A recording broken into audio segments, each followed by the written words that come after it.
also traditional Jewish, Christian, or Muslim. To understand atheist and agnostic. Yep.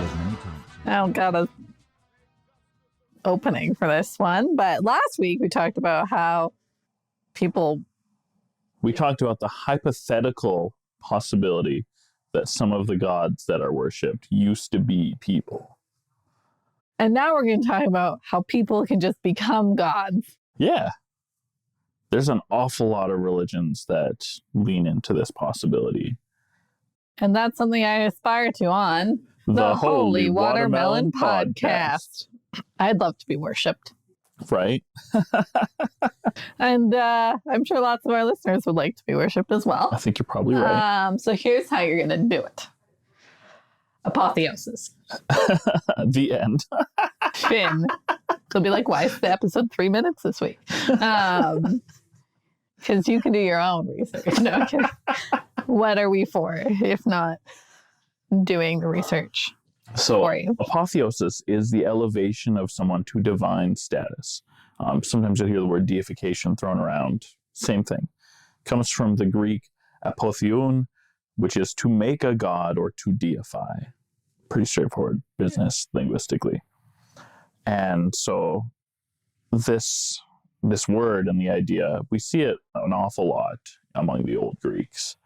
And their great heroes and demigods kind of often got to have this experience. Yeah. The Greeks were disposed to worshiping humans after death, or even occasionally worshiping living people as deities. Yeah. So they're kind of the founders of this concept, but we do have instances we'll get into of older apotheosis. I think the Greeks had been worshiping their kings for quite a while before the Greek Empire as we know it really became a thing. And of course, there was ancestor worship. Mm-hmm. So there's some of the ideas that lead into this have been around for a while, but the Greeks are kind of the really great example. Did it a lot. And as Preston mentioned, their leaders and rulers would often take divine right quite literally and say that the emperor was the offspring of a god or a demigod, or have it in their lineage. Yeah. If you go way, way back, Zeus is his great-grandpappy. That's why he's our king. Right. Yeah. That leans a little bit into our discussion of euhemerism, mm-hmm. where maybe these people were real people, or maybe we just lied about who our ancestors were to validate our authority. Nobody knows. I also added a detail in here on sort of this whole definition of apotheosis, is that cult of personality can fit into this a little bit. And we'll talk about some examples of people who were elevated to divinity. Well, it's like, what's that Chinese dance group that's come to the city all the time? Shenyun, which is actually a cult, which I feel like we should talk about. Yeah. So I looked into that a little bit, and so the first thing when I Googled it was the Chinese government says this is a cult. And I'm like, okay, I'm not excited to agree with the Chinese government. Let's learn more. And then you're like, oh, I agree with the Chinese government. So just really quickly, listeners, especially local listeners, but I'm sure Shenyun travels all over. Do not go see it. It is a cult. Do not fund a cult. I mean, so I've got feelings on this, and we'll talk more about the Mormons later on too. But the Mormon Tabernacle Choir, or as they're more recently known, the choir at Temple Square, it serves a very similar purpose to this Shenyun show, where they are a fundraising and evangelizing branch of the religious group. So it's not that wild. Most cults that stick around for a while have a musically inclined, not necessarily dancing, but at least musically inclined advertising arm that raises some money. I mean, obviously you don't think Mormonism's a danger cult. You could still argue there's obviously still a scholarly argument out there that it's a cult, but yeah, for sure. But I think Shenyun is on a branch of a danger cult, which makes the Mormon Tabernacle Choir a little bit more palatable. Absolutely. So the dude who's in charge of this Shenyun thing, and this wasn't even the topic of research for this week. I know. We But- might just do a bonus episode. So I don't have the notes in front of me to tell me this dude's name, but from the reading that I'd done very recently, the guy who is the leader of this cult isn't saying, let's worship this other god. He demands that he is worshipped as a god. Just wild. Yeah. And so that's actually one of the ways you can become a god. Mhm. Just telling people you are one. As long if anybody believes you, You've done it. that's it. Well done. So just quickly to jump back, the definition of cult of personality is a term that refers to a system centered on the institutionalized quasi-religious glorification of a specific individual. And that was a great definition from Britannica. That is a Because pretty I decent copied definition. it word for word, so I better say it's from Britannica. Because it was a good definition. Yeah. Yeah. Anyway. All right. So let's take a look at some of our history, some of these gods that we know their story is built around apotheosis. Whether or not they're actually even real, not even important, but their narrative, their legend is one of apotheosis. Oh, I feel like I added some notes. I don't know if you saw. I feel like we should jump to that Sure. really quickly. So Preston talked about this journey, whether it's true or not. One thing that kept coming up in the research was the hero's journey or the monomyth and apotheosis.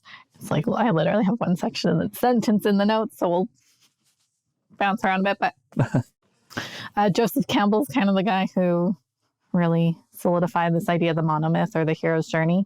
And the apotheosis occurs after the climax of the crisis in the story, and the hero returns in a changed form. So it's called the monomyth because Because it's so common across it's various so common. mythologies. So like in religion, obviously, especially if you're living in the West like we are, that sounds a lot like Jesus, but it can also sound a lot like Harry Potter. It was very Gandalf. deliberately the basis of the original Star Wars. Gandalf is a great example of the monomyth. He comes back changed. He does come back changed, but Gandalf wasn't the main character. No, but they all do. I mean, they Bilbo all, comes back changed. That's a much better example. I mean, Even though he doesn't come back everyone, as a god like Gandalf does. right. Everyone comes back in Lord of the Rings a little bit changed. Aragorn, Frodo, you could argue them all. Faramir? Boromir. Which is the one that got shot up real bad, got played by Sean Penn. Boromir died. Okay. So yeah, now we'll jump back to ancient religions and how these stories follow the monomyth, part of which is apotheosis or becoming a god. Yeah, we're not going to beat the monomyth too hard, beat for beat, because you'll either get it or you'll want to look it up. That's fine. We want to skim through these real quick rather than drag each of them out over half an hour. Till the beginning, the crisis, the apotheosis, and the great triumphant return for every single one of these. This would be a long episode. I feel like y'all would get bored real quick. But there's a lot of these stories. So we've got one of Asclepius. He was a Greek hero born to a mortal woman and the god Apollo. He was known as a physician, but he also resurrected people from the dead, as the story goes. So naturally, this made Hades uncomfortable because he was the keeper of the dead. And so he decided to complain about it. And Zeus was also a little bit worried about it since he was maybe going to teach other people to raise people from the dead. So Zeus decided, all right, let's kill him. With a lightning bolt? Of course. What else would he use? A goose? You mean a swan? It was this one. I know. Zeus goose just sounds way better than... Yes, it was very poetic, and I do appreciate that. And it's going to stick in my head for a long time. So Apollo was pretty mad that Zeus killed Asclepius. So Zeus went back on it and brought him back as a god, making Asclepius the god of physicians. And everyone was happy. Yeah. Yeah. Ariadne was the daughter of Minos, the king of Crete. This is the same guy who kept the Minotaur in the labyrinth. And she became a goddess because she just married Dionysus. So that's another way you can become a god, is by marrying a god. Right. So, Yeah. so far we have death and resurrection and marriage. That's pretty great. And then, of course, you can just have dumb luck. Be like the Black Panther and find the purple heart herb and eat it. So that's how Glaucus became a god, by eating a magical herb. Just dumb luck. That looks delicious. Some mushrooms kill you, some send you on wild trips, and some turn you into a god. Right. Have fun with that, listeners.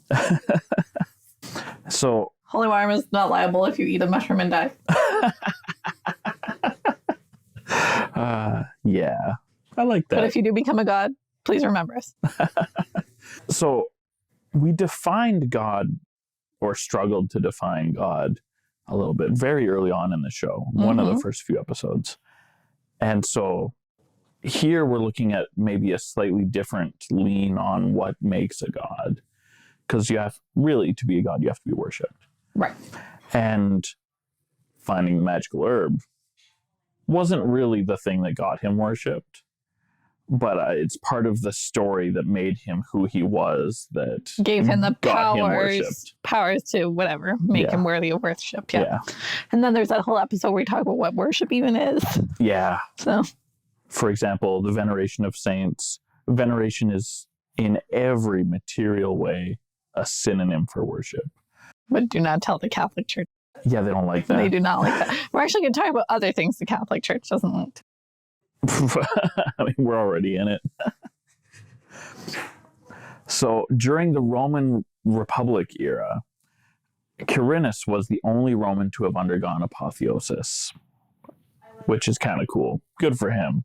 Right towards the end of that era, when they were really having a good time. And then, of course, by the time it was an imperial state, deceased emperors were deified almost all the time. It was pretty great. You know, be a god king, just like the Persians had. Right. And so the really great thing is to get the entire nation on board with this veneration of the emperor as a god. They had to have a popular vote in the Senate.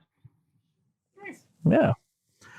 And so one great example of this, maybe the first, was Julio Caesar. Oh. Good old Julius Caesar. Love that. In 42 BCE. It's weird to remember that it's that recent. I don't know.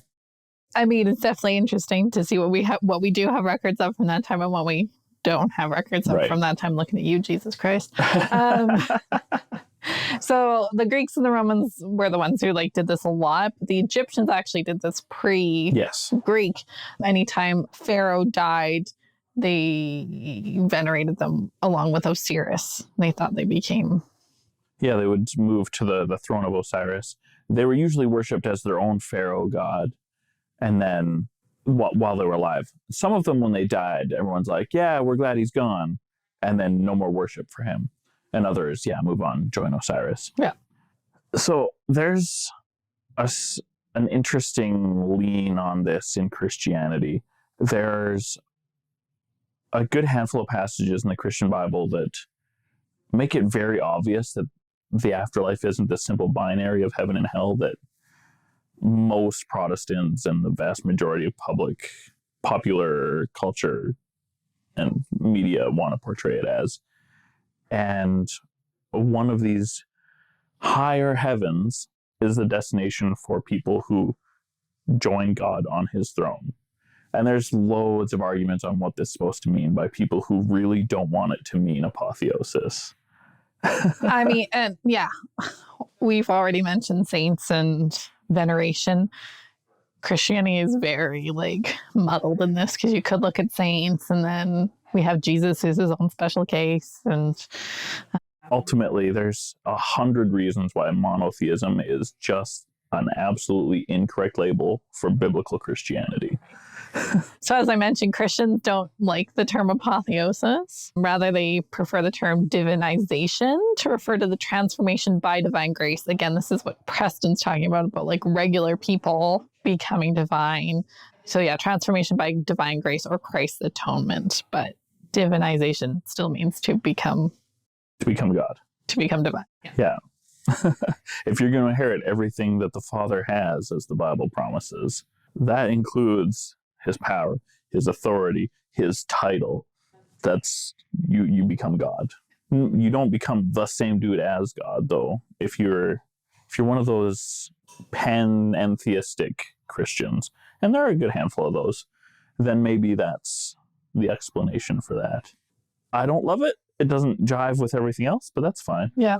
And then, as I mentioned, Jesus is his kind of own term issue. He lived a mortal life life. Became a god in every sense of the word. So I saw it specifically for the Orthodox Church, but I'm positive other groups of Christianity believe this is, prefer is the term theosis, which means, again, in the case of Jesus, that he was a pre-existing divine being that became mortal. So the opposite of apotheosis is theosis. Right.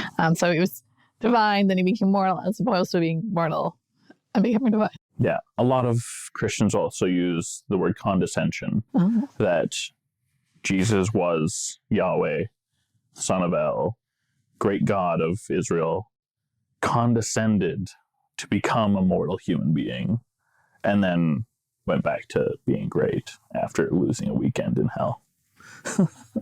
Right. And then there's like the whole Council of Nicaea where they talk about the divinity of Jesus. And I mean, that's a whole episode on its own. I highly recommend, one of the best books I read last year was Bart Ehrman's How Jesus Became God. And so the scholarly consensus is that Jesus was a historical figure. And Bart Ehrman and others take the view that Jesus existed and was later deified by followers such as Paul. And he goes through the entire process of apotheosis and kind of the mechanics of it. Sure. So it was a really interesting book. It's a really interesting hypothesis. Yeah. There's a lot of really cool ideas out there. Well, we're going to touch on Jesus again later when we have a whole list of people who did it, who became gods. Good for them. So I did a little bit digging into other religious traditions. So the tantric tradition, I found this on a Buddhist website, but I know in this aspect it kind of straddles the line with Hinduism. Sure. And so tantric practitioners acquire the skill of channeling both the mind and body energies to directly enter subtle mental states. It sounds an awful lot like the operating thetans. A little bit. Where if you're, an OT3 or whatever, maybe you'll have the power to change the traffic lights in your favor. But by the time you're an OT8, you can just leave your body behind and get worshipped and have your essence permeate all of reality. I like that. I didn't even put Scientology in here, but I like that. So the culmination of this training is achieving the rainbow body, a manifestation composed entirely of pure light and energy. So this would be a person, a practitioner, becoming a divine being. Sure. That's exciting. Rainbow Body's got me thinking of what's-her-face from Marvel's Runaways. Not the most successful... Jubilee? No, not the X-Men, though she's a little bit rainbowy, I suppose. No, they're actually, it's perfectly on brand with our discussion, because this girl was the daughter of an alien who was super important to this foundation of a cult in, I think it was LA. Been a while since I watched it, but it's in the Marvel universe. But they didn't advertise the show very well, but it's on Disney Plus. Okay. It's a lot of fun, lasting more than one season. And so this girl just starts glowing sometimes. Oh. In fact, she wears a bracelet for the first little while to stop her from glowing. Is that her only superpower, is glowing? No, she can do other godlike things, which is super important because her church is founded around her father being a god. Oh. Or an angel. I think they call him an angel a lot more often. But he's an alien. He's an alien. Okay. So Rainbow Body is tantric apotheosis. Love it. Yeah. Minor distraction. All right. There's also the Alawites, a Muslim sect that branched off of Shiism. This group worships Ali ibn Abi Talib as a deity. Bold move. Bold. Islam is far more strictly monotheistic than Christianity is, and arguably Judaism. Maybe, I don't know. So having this other dude worshipped as a deity, way more problematic among the Muslim community than acknowledging multiple messiahs. Well, and interesting because of who it is in sort of the hierarchy of early Islam, is that Ali was the cousin and son-in-law of the Prophet Muhammad. You think if you're going to worship anyone as a deity, it'd be Muhammad. But he insisted he was just a messenger. So somebody else had to step up and say, look at me. I mean, I don't know if he actually did that or this group just latched onto him as... It's possible that they just looked at him and said, man, he's great. But I feel like if that was all it took, then they would have jumped on Muhammad this way and just discount all the hadiths that make him more humble, right? But ultimately, this sect is really quite secretive. Can't exactly track somebody down and ask for greater clarification. We've got a little bit, not a lot. Yeah, and they're most predominantly, but again, they're still a minority in Syria and Turkey is where you'll find Alawites. Yeah, they're not popular here. In Judaism, there are some old records in the Qumran scrolls that have an apotheosis of Moses, where when he took the scrolls up to heaven, that he became a deity as opposed to just to visit. Sure. The scrolls, the commandments. The tablets? Yeah, thank you. So the story of Moses is interesting, that what we have in the Bible says he went up into the mountain and then he was taken up and then never seen again. And this bears some parallels to a couple of other figures in various religions. And also Enoch in the same Bible, we're told he walked with God. And it's possible this is the same sort of thing. But yeah, Moses just was taken up and presumably given the greatest gift apart from being able to see the Holy Land. Yeah, and that's kind of what I had found, but I didn't cross-check, and I'm not the Bible scholar, is that it is kind of vague on what it means to, be taken up to heaven. Are they? It's a short list of people that don't taste death in the Bible. Yeah. What we're told is that they don't taste death and they're just taken up. And we assume that there's a pretty great prize for them on the other hand that maybe not everybody's going to get. And then I know we touched on the tantric tradition, but in Hinduism specifically, there was a great argument I found, but it was behind a paywall, that cows have gone through apotheosis. They've been deified.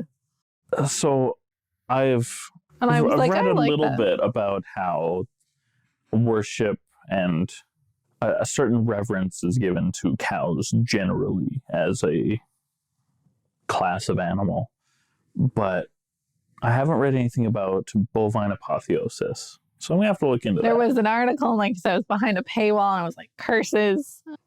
It was called Holy Cow. Of course. What else would you call it? I don't know what else you would call it. And I was very impressed. And it was called like the apotheosis of, I think it's Bendu is the Hindu term for a cow. Bendu, Bedu, Bidu. My language skills don't go into that part of the world. So, yeah, I made the note, but I did not pay for the article. Though I have heard if you contact the scholars directly, they'll just be happy to share your work. Almost always, yeah. Because the people getting paid are not the scholars, it's the website. Yeah, the publisher gets the text, whether they paid for it or not, I don't know. So, and yeah, they just collect the rest of the money from there on out. So maybe I'll have to contact him and say, but I need to tell me more. Tell me more about these cows. Right. Cool. Now, I have a long list of historical figures and apotheosis, and I've broken these down into 4 categories. So cults of personality, posthumous deification. Posthumous deification. Yep. I cannot talk. Involuntary deification and self-deification. All right. And this is just a super small list. There's a very long list on Wikipedia. Yeah, this is not comprehensive. Or we would be here literally all day. Yeah, we just want good examples, get you the idea. That's what we're here for. All right. So let's start with some cults of personality, Preston. All right. Japanese emperors. Almost everybody who has ever said, I am emperor, intended to be worshipped. For real. So we've got that going for us. So for many centuries, the emperors of Japan, until really the end of the World War II, when the part of the peace treaty was, you don't get to tell people you're a god anymore. That kind of sucks for him. I mean, yeah, there was a huge cultural collapse in Japan post World War II. Yeah. If you think of kind of... And now we just have weird tentacle porn. I mean, well, okay, and I mean, Japan has also been living in the 90s since the 70s, is the great quote. I love that. I love that so much. Sorry. Carry on. So Japan's been doing a lot of really cool things, but also everything that was really cool about Japan 100 years ago isn't the deal anymore. Yeah, but the emperor would have everybody believe that all of the emperors of Japan are descendants of the Shinto goddess Amaterasu. Remember her? Yeah, we talked about I love ago. all these tie-ins now. I'm like, oh, I know this. Similarly, Chinese emperors, same thing. In Confucianism in particular, emperors were referred to as sons of heaven.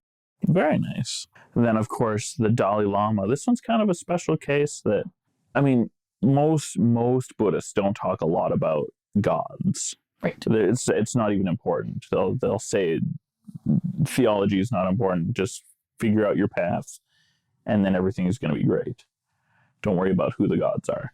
But the Dalai Lamas are all supposed to be reincarnations of Avalokitesvara. You've been practicing. No, I had a teacher, my religious studies teacher in school. He told us about Avalokitesvara, and he said it's very good luck to say Avalokitesvara. And so when he was teaching us about Avalokitesvara, he just constantly said Avalokitesvara. Avalokitesvara. Which is why I got really excited. And then literally one of my bullet points just says Avalokitesvara. Avalokitesvara. This is good luck. Yep. All right. So remember a month ago when we were talking about good luck? Yeah, right. Saying Avalokitesvara is apparently good luck. So yeah. There you go. It's a pretty tame superstition. Avalokitesvara. All right. And until 2008, so fairly recent history, the kings of Nepal, the Shah dynasty, were believed to be incarnations of Vishnu. Cool. Right? Vishnu's a pretty good god. Yeah. All right. So those are mostly kings, these cults of personality. We talked about that fella that leads the Shenyun cult. There's loads of cults where you'll see a dude say he wants to be. Well, and there's there's definitely overlap between self-deification and cults of personality. Yes. So I don't even know where you draw that line. I guess cults of personality would be more a group elevating a person as opposed to a person working to elevate themselves. But if it's been sort of worked into that every emperor is a god, then that emperor doesn't have to work very hard. Right. So I don't actually know where that line is, but those two, that Venn diagram is almost a circle. But I do have them separate on here. Let's move into that category next time. Okay. That just feels like a more natural flow. Okay, perfect. Self-deification for good old friend JC.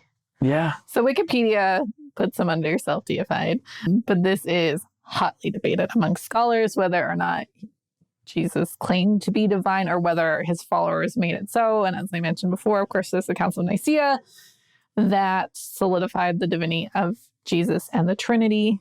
And I quote my favorite musical, "Do you think you're what they say you are?" Jesus Christ Superstar. So there are verses in the New Testament that people argue about a lot, that Jesus does identify himself as God. And you got people trying to find some way for that to not mean that he says he's God. It's a lot easier to say somebody else wrote the book and claimed Jesus said this. Well, I was going to say Jesus didn't write the book. So, exactly. Yeah. Whoever wrote the books could have said he said it. So there's a lot of gray area for. That's the thing. And so it's nice that we've got a variety of testimonies, but I mean, even the way that the synoptic gospels are built, they borrow from each other in the same sources.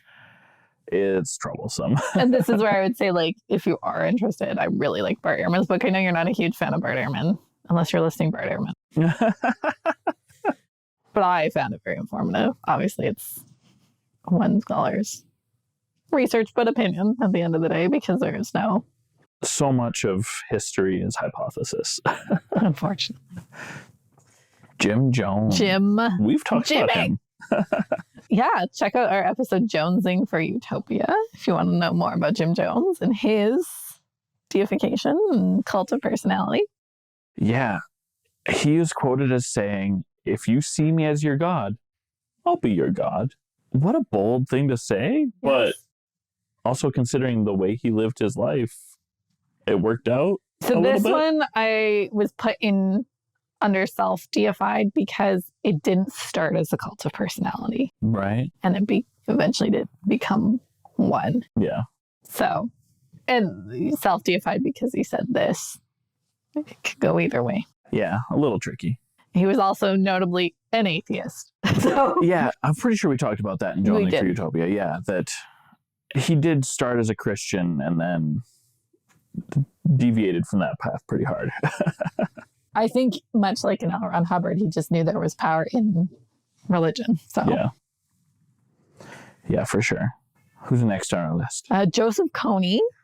Remember when it was like Kony 2012? Yeah, I was like, what year was that? Kony, yeah. So, of course, we're talking about the Ugandan militant who founded the Lord's Resistance Army, and he claims to be the spokesperson for God. Man, there's a lot of people on this planet who claim to be spokespersons for God. Yes, that's basically a huge chunk of this list. He has been visited by 13 different spirits from all different religions. Oh, well, that's good. Mm-hmm. That's it. He's the guy. He's our guy. And if that's our God, that's horrifying because he's a real bad dude. So at what point did all these angels or ministering spirits or whatever convince him that he was God? I don't know. That sounds like a mess. Right? And also that like child soldiers are a good thing.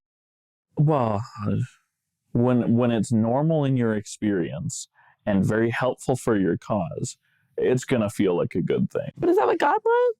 The vast majority of people on this planet believe in God, believe that God agrees with them and not put any effort into turning that the other way around. There was a lady by the name of Amy Carlson, and she has since passed, but she claimed to be God, Jesus, Joan of Arc, and the Hawaiian goddess Pele. And she has since been mummified so her followers can continue to see her and worship her. Oh, yeah. Yeah, that's healthy. Right? Well, it's like when they had Vladimir Lenin mummified. So when Soviet Russia tried really hard to squash religion in general, you had to replace it with state worship. And so having a mummified Lenin under glass for everybody to come and visit and pay their respects and do their little veneration thing, which isn't different from worship, then that kind of worked out that way. I don't think that anybody's really calling him a god, but he was the father of the union, right? Yeah, and you can't just like make someone go cold turkey on that. So Right. yeah. So it was a replacement for religion, and it was decently effective for a lot of people. Okay. So kind of like Amy Carlson, just wild. The next couple are pretty wild, actually. All right. Nirmala Srivastava claimed to be the Holy Ghost, and every other deity was an avatar of her, including Krishna, Jesus, Zeus, whatever. If you could name a god, it didn't matter because she was the Holy Ghost from which all of the other gods emanated as avatars. Wild. That's pretty ballsy. Like, that's pretty ballsy. Like, even our next guy, like, it's pretty ballsy to be like, I am apex god. Well, so the thing that bugs me about this particular claim is that now you are manifest as a human being. It makes more sense to claim to be an avatar as well. Right. Rather than being the god. Because it's so weird. All of these people eventually shed their bodies. Yeah. Like everyone else. And it just blows my mind. Anyway. Yeah. Oh, well. If you guys want to watch a documentary, go on YouTube and look up Alan John Miller. He's the founder of a terrifying little cult in Australia, and he claims to be the reincarnation of Jesus, and his partner is the reincarnation of Mary Magdalene, and they have it all like set up that basically everyone is someone from 2,000 years ago. That's interesting. Yeah, and they all like fully believe that they are. So it really creeped me out, actually. I first became aware of Christians who believe in reincarnation about 20 21, 22 years ago, shortly after I had actually committed to the Christian life myself. And it's never made any sense to me at all. There's nothing in the Bible. And there are a couple of Christian churches that aren't Bible only. Like Mormons aren't Bible only. Catholics aren't Bible only. Most Protestants are very strictly the Bible only, but not all of them. And you definitely cannot be a Bible only Christian and believe in reincarnation. It's not possible. And claiming that you are Jesus returned, you have to be anti-Bible. Not just not Bible only, but anti-Bible. Because it says right in there in Acts, Jesus is going to come back the same way he left. And they describe very clearly how he left. By flying up into the sky in a beam of light, directly, vertically ascending into a cloud. That's how he comes back. This dude and his partner, who claim to be reincarnations, we have records of their birth. Someone somewhere does, yep. So that's not the same return as departure. Well, I mean, I guess it could have been. I mean, I was a C-section, so it's not everybody. But there's really one of two ways that you enter the world. Yep. There's not a long list of options. No. Kicking and screaming is about the... I mean, maybe you're sedated because you were under glass the whole time. I don't know. That'll start happening more as ages go by. Which is a little wild. Yeah, that was horrifying, Preston. So let's move on to posthumous deification. All right. So the Buddha, good old Siddhartha Gautama, we've talked about him a couple of times, a little bit at length in an episode. My buddy Buddha. Yeah, that was a good one. He is viewed as an avatar of Vishnu among a lot of people, but not all Buddhists see him that way because, diversity, whatever. But yeah, he is a god in his own right, according to a lot of these people. Very interesting. So some people worship the Buddha. Some people are just like, this is the ideal. I'm not going to pray to him. I don't have to. Prayer is not important. I don't communicate with gods. Whatever. Yeah. And before Buddhism was its own religion, he was just viewed as the avatar of Vishnu. Yeah. Yeah. You shouldn't say just the avatar of Vishnu. I'm not an avatar of anything. It's just an avatar. I love this one. It's about the only math I like. Pythagoras.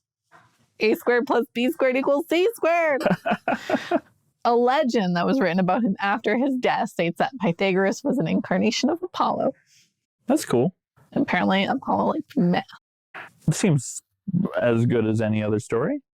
Pythagoras is a great thinker, and so people talk about him more. I mean, Freemasons still talk about him on the regular, so I wouldn't say we talk about him in any sort of deification type way, but he stays could in be the your common deity, discourse. and you could get into a Masonic hall. That would be acceptable, yes. There's also Mother Mary, the mother of Jesus. An awful lot of people treat her as a goddess. In 300 CE, she was venerated as the goddess of a Christian sect called the Collyridianism. And even in Catholicism, there's lots of prayer that pales in comparison to Collyridianism. They love Mary. Yeah. Some people prefer Mary to Jesus. Yeah, absolutely. I mean, we know, why is his name gone? Saint Bernard of Clairvaux. Oh, that's a special he reason. really preferred Mary over and our Jesus. good friend of the podcast, Mina, wrote her thesis on Mary. Right. So Mina's Catholic, loves Mary. There are some groups that really incorporated a lot of aspects of the Egyptian goddess Isis into Mary, and their worship evolved that way. Well, and the Catholic Church kept adding stories about her, like her ascension, and that she was a virgin birth. Right. Or she was the Immaculate Conception is the term we use for Mary. Yeah, her mom wasn't a virgin, but her dad wasn't involved. Present for the conception. Yes, so I clarify this frequently. Jesus is the virgin birth, Mary's the Immaculate Conception. So yeah, they just kept adding these stories onto her to which is great. Good for her. Raise her up in stature and status. Though I think Catholics would deny treating her as a goddess. Goddess. Absolutely. Because there's only one, but also three. Only because people struggle on differences between veneration and worship. And I think we've talked about this before. George Washington is a god to some people. Mm-hmm. In addition to the great painting, The Apotheosis of Washington, that's in the Washington Capitol building, which I think is super cool. And it's all right there, guys. The Apotheosis of Washington. Yeah. You don't get to argue against this and not sound like a clown. Try us on our Discord. Somebody believes that this is a thing, and that's all there is to it. Because of obviously everybody we've listed, there's somebody who says, no, of course they're not gods. Whatever. Me, that's not even, I'm an atheist. Yeah. None of these are gods to me. Anyway. It's to the point where it's not even an interesting argument. Right, yeah. And there's no episode. Right. I just crushed it all. Anyway. But there's also, I feel like I've mentioned this before, but it's worth saying again, there are Shinto shrines to George Washington and also Abraham Lincoln in Hawaii, and where they are worshipped as Great Kami, which I think is really cool. Super cool. A controversial one, but Adolf Hitler. Oh man, juxtaposed against the two good presidents of the United literally States. Everyone. Buddha, Pythagoras, Mary is pretty not problematic as far as biblical characters go. George Washington, I go to Hitler. But we have one person who's, I'm not going to say, you're going to say worse. Hitler.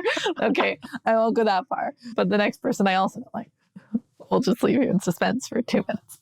So Adolf Hitler has been deified by neo-Nazis and followers of esoteric Nazism. In a book called The Lightning and the Sun, the author of that book states that Hitler is an avatar of Vishnu. Don't they not even like so people that aren't white? That is generally true. The weird thing is that there's this weird subset of Hindu culture that absolutely loves Hitler. But yeah. And I guess like even, it's weird. And I don't know enough about Nazism, maybe for a good reason, but a lot of it was like the swastika is from South Asia. Mm-hmm. And Aryans, right? Aryans and the river folk, that term comes from South Asia. Like there's a weird sharing or maybe a theft on Adolf's part. Well, so his use of the swastika, I don't think came from India. I think it came from Germanic paganism. Interesting. My understanding was much like the there. Charlie Chaplin mustaches. He did it because it was a benevolent symbol. Yeah. With a lot of formerly positive, I guess this also depends where you are in the world. Yeah. Formerly positive meaning. And so it was like the Charlie Chaplin, which is now it's gone not out of the Charlie fashion. Chaplin. Yeah. He wrecked 3 things: swastikas, Charlie Chaplin mustaches, and the name Adolf. You really can't do anything with that now. So my grade 7 math teacher was an Adolf. Was he old enough that it was like... There are so few World War II vets left alive. I guess so. This guy was, I would say, his early 30s, maybe late 20s when he was teaching me math. Because my parents were born in the 50s, so when 20 years ago, when you were in grade 7, it would have been appropriate for them to still be working. This guy was definitely young enough to know why he didn't go by Adolf. What did he go by, Al? He went by Dolph. Just Dolph. Okay. Which is fine. The name Hitler has almost completely dropped off the census. Yep. For what I think is a pretty obvious reason. Right. But there are still Hitler worshippers. Yeah. Bad. Shame. Bad. And someone who's worshipped and shouldn't be, my favorite person, Mother Teresa, is the last on our list for posthumous deification. Saint Teresa of Calcutta, which even the Catholic Church hasn't updated the name of the city, which is ridiculous in her title. Every now and then, I think it's fun to call her Saint Agnes of Albania, just because everyone's like, who's that? That's not a real person. Absolutely. It's actually more accurate. So she was just awful. Yeah. But because she lived in India and just barely managed to do enough to convince people that she was helping. It was this facade of goodness. Yeah. Just enough to trick people into giving her millions of dollars. Ugh. A bunch of Indians decided to worship her as a new Hindu goddess. Just wild. And then, of course, she was sainted, which we've already talked. I'm Yeah. not going to beat a dead horse on the gray area there, but... Yeah, so a little ridiculous. And we can even call that involuntary deification. She certainly didn't want to be worshipped as a god. Fair. But she didn't get a choice because it was posthumous. Right. Whereas all of these people were mostly still alive when they were deified. All of these people being the people we're about to talk about next. Yes, we have 5 more that we're going to talk about. All right, so we've got Paul and Barnabas, great apostles going about teaching people about Jesus. In the 14th chapter of the Acts of the Apostles, Barnabas and Paul heal a crippled man, and people are like, are you our gods? Are you Hermes and Zeus? Which feels really weird. That's an interesting connection to make. And literally the last thing Paul and Barnabas would want at that time. Right? No! Let me tell you about Jesus. So, you're looking for a god. This one I find so interesting. I don't know if it would warrant a full episode. Maybe it's a bonus episode we do, but the Kumari. Tell me more.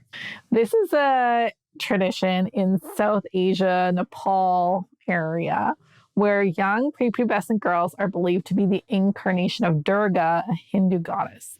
So they keep this position until they hit puberty. There's like a checklist to see if you qualify. Is this all young girls, or do they pick one? They pick one at a time? girl based on certain characteristics, and then she'll hit puberty and she's out.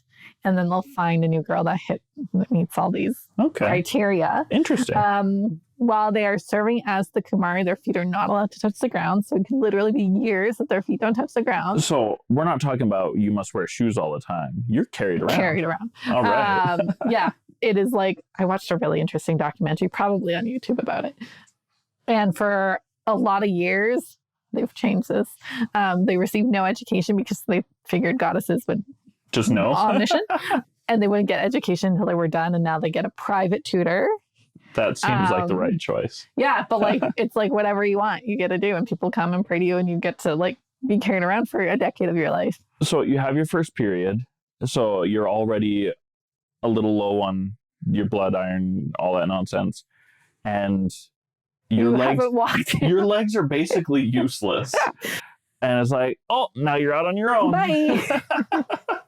But it's a huge honor for the family that your daughter is this. Oh, of course it would be. But it is I just wonder how you even reintegrate into society after that. Yeah, that'd be tough business. So anyway, I thought the Kumari are very, very interesting. Check it out. Maybe I'll see if I can find the documentary and post the link in our Discord. Yeah, that'll be great. Mary Baker Eddy, we've talked about her before too, in our medical miracle episode, as the founder of Christian Science. What a movement! Just wild. Hard to call it Christian, hard to call it science. My husband's benefits include a Christian Science practitioner. We are covered to go to a Christian Science practitioner. And it makes me so mad. I'm like, can I not transfer that money to a different practitioner? Can I not get $300 more of massage benefits? I could go to there's dozens. And I could go to each one of them for $300, but I will never go to a Christian Science practitioner. Can I not just have that money? And in what world are you that seems like something I'm going to pay for? What? Sorry, I'm derailing this, but. So the San Lenatus Fellowship is organized to do a few different things. And I feel like maybe Christian Science practitioner might be on that list in the near future. That would be a great way for everyone to donate to us. We'll just come sit with you for an hour, bill you $300, you're running through your benefits. Yeah. Everyone wins. Yeah. No more details should be given over the radio because conspiracy to commit fraud may be an argument that needs to not be defended against. Okay, maybe cut this out, Brian. So in a book, The Destiny of the Mother Church, Mary Baker Eddy is compared to Jesus and essentially deified. It's pretty great. Good for her. Good for her. This one was very interesting to me. A village in Vanuatu believes that Prince Philip is a deity. Weird. Yep. He's visited not Queen Elizabeth. Right. Prince Philip is the deity. Yeah. And he's worshipped there as a deity. I mean, that's a good trade because he's not the Prince of Denmark. Well, okay, when he was alive, he had lost the title of Prince of Denmark in Greece. Right. And then because the Queen was all-powerful in England, essentially, relative to giving titles, she could make him a prince. And then, of course, being married helped that a little bit. So really kind of trading up when he's a deity in Vanuatu. Right? Lucky guy. What a guy. Not for any specific task, though, eh? Just, okay. That's great. Honestly, there's not a lot of info on it, Yeah. but there's a Wild. village. And so for the Vanuatu is in Oceania, off the, Australia to like Polynesia. Mhm. Honestly, no man's land of the South Pacific. Wild. Yeah. All right. Who else we got? We have Raj Patel. Hi, Raj. Raj is a British journalist that some people believe is the Maitreya Buddha, which is like the final Buddha to come. And Right. The returning Buddha, which is only supposed to show up when Buddhism is like completely lost its way, where there's no Buddhists that are really practicing the right path anymore. So anybody who claims this has to be coming to bring some major changes. And Raj is just a journalist. And he has denied being the Maitreya Buddha. And rightly so, I would think. Poor man. I didn't dig into why people think this, but like, that's a lot of pressure. It sure is. Especially when you're like, nope. Like, it's one thing if you're that, oh gosh, Alan John Miller, that you're like, yep, it's me. And he's like, nope, it's not. Right. Well, for Buddhism, where you were like way into this cycle of reincarnation all the time, there are people who will say with certainty that they can look at you and see who you've been before. And so somebody is saying, I look at you and I see that you are the Buddha, come back. That guy has made a serious mistake in identifying Raj as the Maitreya Buddha. I'd love to interview Raj. That would be Figure great. out his journey. So if you're listening, Raj, or if someone knows Raj, the Maitreya Buddha, not the Maitreya Buddha, reach out to us on our Discord. That would be great. All right. And we talked about Christianity a little bit, how apotheosis is kind of a thing in Christianity. And the Latter-day Saint tradition has really leaned hard on that. Not that it's the first thing the missionaries are going to tell you when they knock on your door, but it's kind of the long game. Most missionaries will be honest about it if you ask them directly, though. But who's being deified? Everybody. Everybody, Well, right. not like every single human being, but those who are legit trying Right. to live their best life. Making and keeping covenants is the deal there, and just being generally good. And let's be real, there's an awful lot of Mormons who are not living the right way, even though they think that they are. Is this how you get your own planet? I guess, yes. It's not really ever officially put into those terms, but that is the common way that people like to talk about it when they're 13. Okay, well, because I know sometimes you shut down my Book of Mormon references, so that's not real, but thanks for confirming that one. Yeah.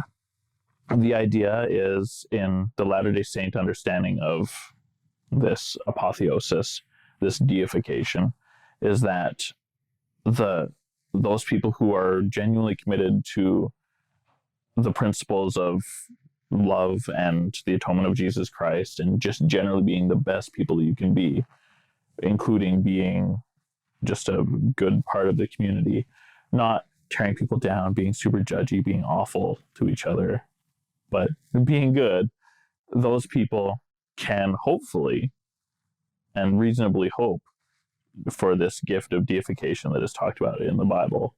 It's not in the Book of Mormon anywhere, but it's in the Bible a little bit. And that deification includes being with your spouse forever, who is also deified, and that you can have eternal progeny, millions upon millions of children of your own who would worship you as a god, just as we worship what we call our Heavenly Father and Heavenly Mother and their Son, our Savior, who makes the entire thing possible. To have what the God we worship has would make sense that we would also build a world and inhabit it and build more worlds and populate those is kind of the deal. It's easy to overinflate it and make it sound super weird and funky, but it's also, considering the framework we've already got, doesn't seem super crazy either to carry that on for the next generation, as long as you're into accepting the first stage of that argument is the deal. Yes. One other hot take for you, because I don't know when else we'll talk about this, and I love it. I think it's time to mention Apocalypse and Theosis. Apocalypse and Theosis, which is a term that satirizes apotheosis. It literally means pumpkinification. Like the Great Pumpkin. Like the Great Pumpkin, Charlie Brown. Yes. So it specifically comes from the Apocalypse and Theosis Claudi, which means the pumpkinification of Claudius. But the term pumpkinification has stuck around. So I pulled this definition from word histories, and the noun pumpkinification has come to mean an extravagant or absurdly uncritical glorification. Okay, so make something super special without thinking about it at all. Yeah. Like, say, Teresa of Calcutta. L. Ron Hubbard. Prince Philip. Prince Philip. I saw someone made a pumpkin of Obama, and they were making this joke. Sure. Yeah, so pumpkinification. So the reason I love this, and even more, you brought up an American president who was not quite so terrible. There was the orange one after him. That was actually pumpkin. Yeah. That would be a great example. Thank you, Preston. Yeah. So, dear listeners, I want you to work the word apotheosis, avalokiashara, pumpkinification, and apocalypse and Theosis into sentences this week. Not all in the same sentence. Oh, that'd be unwieldy. Unwieldy. But use them. And then when someone says, what does that word mean? You say, I learned it from my favorite podcast, The Holy Watermelon. That'd be pretty great. And that's how I'm going to wrap up this episode today. And after you've done that, report back on Discord.